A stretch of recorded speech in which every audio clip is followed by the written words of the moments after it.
Welcome back, guys. Today we try to understand the conditional formatting, another option that is available in conditional formatting. As you know, where the conditional formatting option is available, that is available on the Home tab within the Styles group, and you have this conditional formatting command.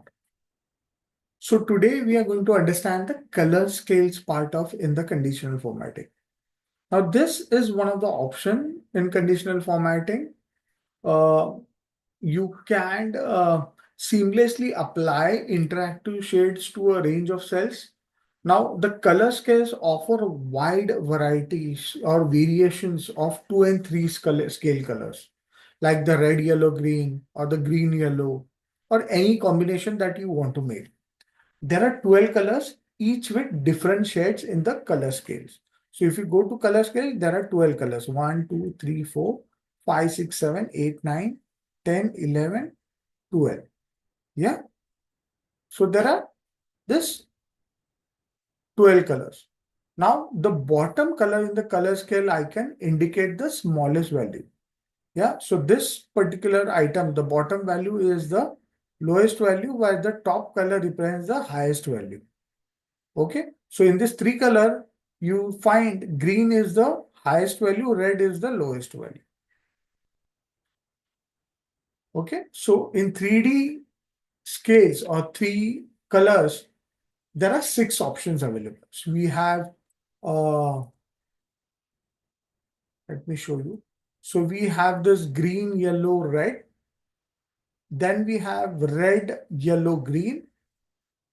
Yeah. Then we have green, white, red. Then we have red, white, green. Then we have this blue, white, and red. Then we have red, white, and blue. These are 3 color scale. So we have 6 of 3 color scale and 6 of 2 color scale. So we have this white and red. We have another one is red and white, the other way around. Then we have green, white, white, green, green, yellow, and yellow, green. Okay. So let's use the 3 color scale first. So let me apply 3 color scale on the unit section. So I'll use the 3 color scale. Let me use the green,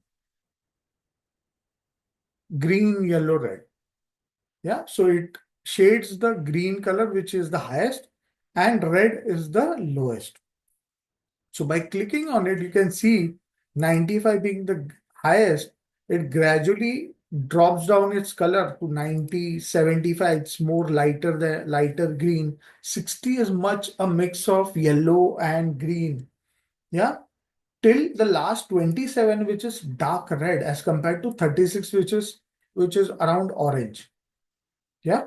So this is a 3 color scale that we have used, which shows me and clearly identify which are the highest values and which are good performing units or the items in this particular data. Yeah, easily able to identify. Now let's add the 2 color scale. So suppose I want to add 2 color scale on this total. I'll go to, I select this data first, then go to conditional formatting, go to color scales. And suppose I want to add green and yellow. So green being the highest and yellow being the lowest. So as and how it goes to the lowest value, it turns yellow. So green slowly turns pale green and later on it becomes yellow at the lowermost value. So you can see here the lowest value is 57 that I can see, which is identified by a very compact yellow color that we have, and above it is 63, which is much lighter yellow than what is 57. So as in how you go up, like 539 is in between yellow and green. So it is a mix of yellow and green. Yeah. So this is how you identify your data or present your data or you color your data to make it visually appealing for the person who is analyzing those data. Yeah. This is how you identify the values that you want to check or you want to present to a particular person. Yeah. You can also use conditional. There are various formats that you can use. You can explore this format. Like if I go to more rules, then it will give me the option to choose how you want to present your colors. Yeah. I'll not explore this because these are the same options that we have seen in our earlier video while checking on the data bars as well. Okay. Hope you like this video, or hope you understood how you can use color scales in your data for conditional formatting. Hope you like this video. Do like it, share it across with your colleagues who want to learn Excel. Yes, comment if you want me to cover any of the topics in Excel which you love which you would like to learn in this 365 days. And yes, do not forget to subscribe to my channel because that's how you're going to get all my videos directly to your inbox. Thank you so much.